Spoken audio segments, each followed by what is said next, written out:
जय गुरुदेव, जय महाकाली। आप सभी साधकों का जय महाकाली ज्योतिष केंद्र के आपके अपने चैनल पर स्वागत है। यक्षिणी साधना शीघ्र सिद्ध होने वाली, दरिद्रता का नाश करने वाली और शीघ्र धनवान बनाने वाली साधना।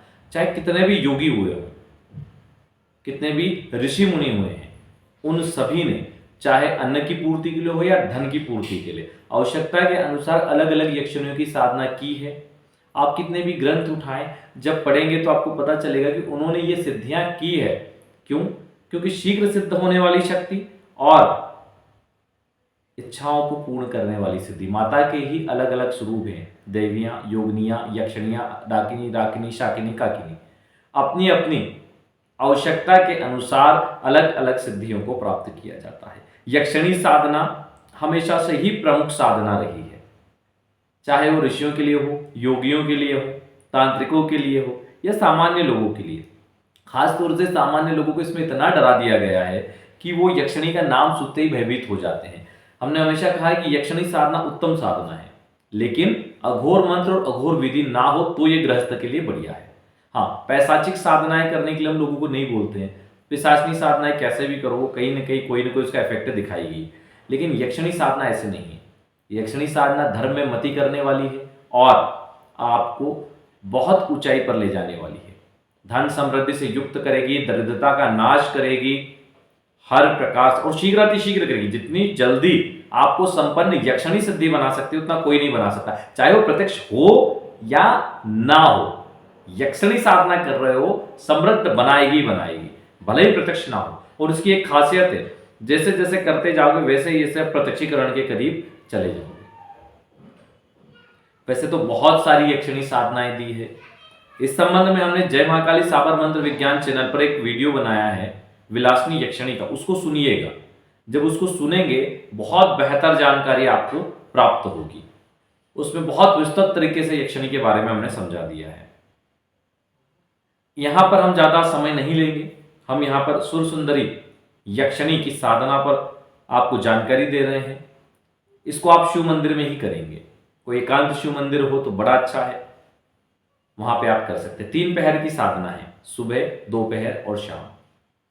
रात्रि को ना भी करे तो चलेगा, करे तो आपकी इच्छा, नहीं तो 3 पहर पर्याप्त है। सुबह में 4 बजे 5 बजे से जब भी शिव मंदिर आपका होता है खुलता है, आप पहुंच सकते हैं वहां करें। दोपहर में करें और शाम को करें। 3-3 हजार मंत्र जप करना है। कैसे करना है? किसी भी पूर्णिमा से उसको स्टार्ट कर दें, यानी 1 माह की साधना है तो पूर्णिमा से पूर्णिमा जाएगी। आप शुक्र रात्रि को या सुबह से स्टार्ट कर रहे हैं, जैसा भी हो। अगर सुबह से स्टार्ट करें तो ज़्यादा बढ़िया है, क्योंकि 3 पहर तो सुबह, दोपहर और शाम को ही करना है, रात्रि को ना करें। अब आपकी इच्छा, अगर आप खुला रहता है कि कहीं पे चबूतरा ही बना है शिव मंदिर का, तो आप कर भी सकते हैं। आप शिव जी के सामने बैठे, मंदिर की साफ सफाई पहले ही कर लें, अपना पवित्रीकरण आचमन करें और उसके बाद हाथ में जल के संकल्प में अमुक नाम अमुक गोत्र, मैं सुर सुंदरी यक्षिणी साधना करने जा रहा हूं, भगवान शिव कृपा कर मुझे यह सिद्धि प्रदान करे, बोल के जल छोड़ दें। फिर भगवान शिव का अभिषेक करें, जल से, पंचामृत से, पुनः जल से, त्रिपुंड आदि बनाएं, विधिवत भगवान की पूजा करें, आरती करें, नैवेद्य चढ़ाएं, मिष्ठान में कुछ भोग लगाएं और फिर भगवान शिव का ध्यान करके माँ जगदम्बा, गणेश जी, भगवान कार्तिकेय, नंदी महाराज, नाग देवता, जो भी वहाँ सभी का ध्यान करके प्रणाम कर दें। सदगुरुदेव का ध्यान करके प्रणाम करें और उसके बाद में 1 माला गणेश मंत्र, 1 माला गुरु मंत्र और जो सुर सुंदरी मंत्र देंगे आपको लास्ट में स्क्रीन पे मिल जाएगा, उस मंत्र की आप 30 माला जप कर लें। उसके जप करने के बाद एक मिट्टी का पात्र पास में रखें, उसमें गाय के उपले या पीपल की लकड़ी प्रज्वलित करके घी और गूगल मिलाकर इसी मंत्र से 300 आहुति दे दें। यह आपको सुबह भी करना है, दोपहर भी करना है और शाम को भी करना है। इसमें सुरक्षा और जल्दी अनुभव हो, इसके लिए आप यक्षिणी यंत्र बुला सकते हैं जो गले में धारण कर सकते हैं। माला इसमें स्फटिक लगेगी, चाहे आपके पास है प्राण प्रतिष्ठित माला तो ठीक है, जिसपे किसी और को प्रयोग नहीं किया हो तो वो ले सकते हैं, नहीं तो फिर माला नहीं ले लें। यक्षिणी यंत्र इसमें गले में धारण करने वाला सुर सुंदरी यक्षिणी यंत्र अवश्य ले लें, उसको धारण कर ले गले में और फिर इसका प्रयोग करें, शीघ्र सफलता मिलती है। 3 पहर आपको करना है। ब्रह्मचर्य का पालन, एक समय भोजन, बिना लहसुन प्याज का, जमीन पे शयन, मनक्रम वचन से ब्रह्मचर्य हो, किसी के प्रति गलत विचार ना रखें। खैर मन है, विचार इधर उधर चले जाएं वो अलग विषय है, लेकिन जानबूझ के उन विचारों की ओर ना जाए। लगातार आपका ध्यान और मनन भगवान शिव और देवी सुरसुंदरी में होना चाहिए, तो ये सफलता देगी। अगर बीच में देवी का प्रत्यक्षीकरण होता है या अंत में देवी का प्रत्यक्षीकरण होता है तो आप उनको प्रणाम करें, हाथ में जल लेके उनको अर्पण कर दें, और जब वो वर मांगने के लिए कहें तो आप कहें कि मेरे जीवन की दुख और दरिद्रता का नाश करिए। तो जब आप ऐसा कहेंगे तो वह आपको पूर्ण संपन्न करेगी। वो किस विषय से करती है, वो आपको कोई निधि प्रदान करती है, आशीर्वाद प्रदान करती है, वो अलग विषय है, लेकिन आपका मांगा गया वर वो देगी। अगर प्रत्यक्षीकरण नहीं होता है तो अंतिम दिन जब आपका साधना कंप्लीट हो, हाथ जोड़ के प्रार्थना करें, हे भगवान शिव, हे देवी सुरसुंदरी यक्षिणी, मैंने आपके दर्शन और अपने जीवन के दुख और दरिद्र को नाश करने के लिए यह साधना की थी।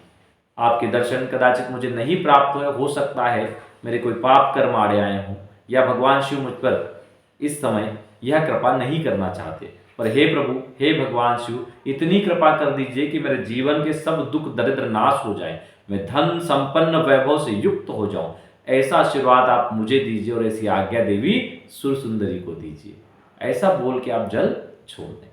फिर चमत्कार देखो, सुरसुंदरी यक्षिणी को कार्य करना ही पड़ेगा, भले ही वो सामने आए या ना आए, और इतना कहने पर हो सकता है अगले कुछ दिनों में रात्रि काल में वो आपके सामने आ जाए। वो यंत्र आपको पहने रखना है, वो नहीं निकालना है। आप चाहें तो इस साधना को फिर दोहरा सकते हैं। आप अगर हमेशा फिर इतनी लंबी साधना नहीं कर सकते तो आप पूर्णिमा को या शुक्रवार को 3 पहर की साधना कर लें। कई बार यक्षिणी साधनाओं में ऐसे देखने में आया है कि प्रत्यक्षीकरण ऐसा नहीं होता कि एक लाइट आया, वहां से प्रकट हो गई देवी और आपको बोला वरदान। कई बार ऐसा आता है कि आप साधना पे बैठे, कोई स्त्री आ गई जिसको आप नहीं जानते, वो लग सामान्य रही है लेकिन आप उसको पहचान नहीं पा रहे, लेकिन उसकी कुछ बातें जिनको आप समझ नहीं पा रहे। उसने आपसे पूछ लिया क्यों बुलाया मुझे, आपको लगा मैंने इनको कहाँ बुलाया, आपने बोला नहीं बुलाया, तो वो गड़बड़ हो जाएगा। आपको बहुत सतर्क रहना है।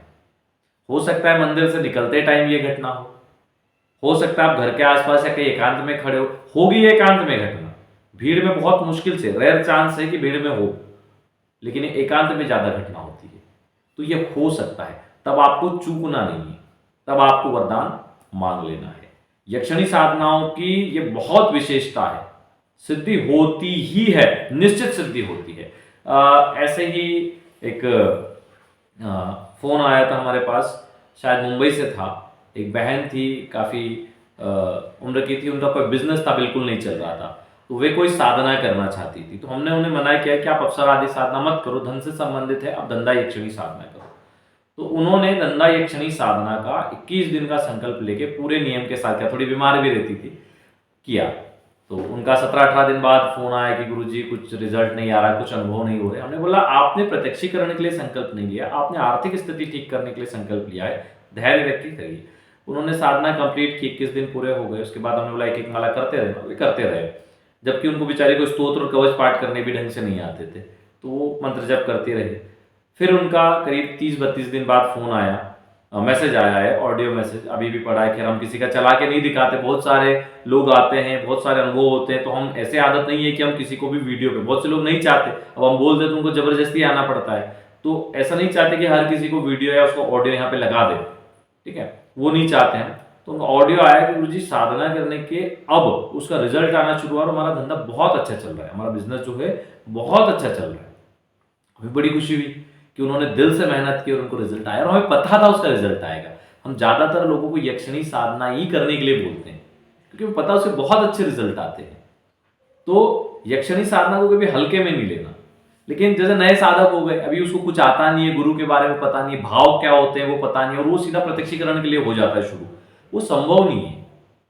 हाँ, प्रयास करना बिल्कुल चाहिए, लेकिन संभव बहुत रेयर चांस है कि प्रत्यक्षीकरण होगा, बहुत रेयर चांस। वो बात अलग है उसकी कुंडली के योग हो जाए, फिर नया व्यक्ति संभाल भी नहीं पाता है शक्ति को, अगर मिल भी गई तो कुछ न कुछ गड़बड़ कर लेगा।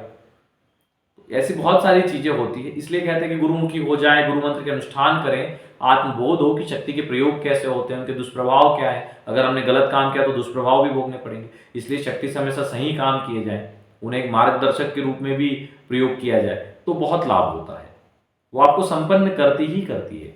कहाँ आप भिक्षा लेने वाले व्यक्ति हो, कहाँ वो आपको दान करने वाला बना देती है।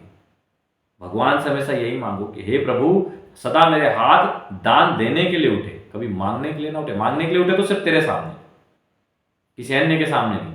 तो जब भगवान से ऐसा आशीर्वाद मांगोगे तो अवश्य ही वो आपको ऐसा बना देंगे, वो आपका ऐसा मार्गदर्शन करेंगे, वो आपको ऐसी सिद्धि की ओर ले जाएंगे। चलिए, आज के लिए इतना ही। जय गुरुदेव, जय महाकाली। मंत्र आप स्क्रीन से नोट कर लें।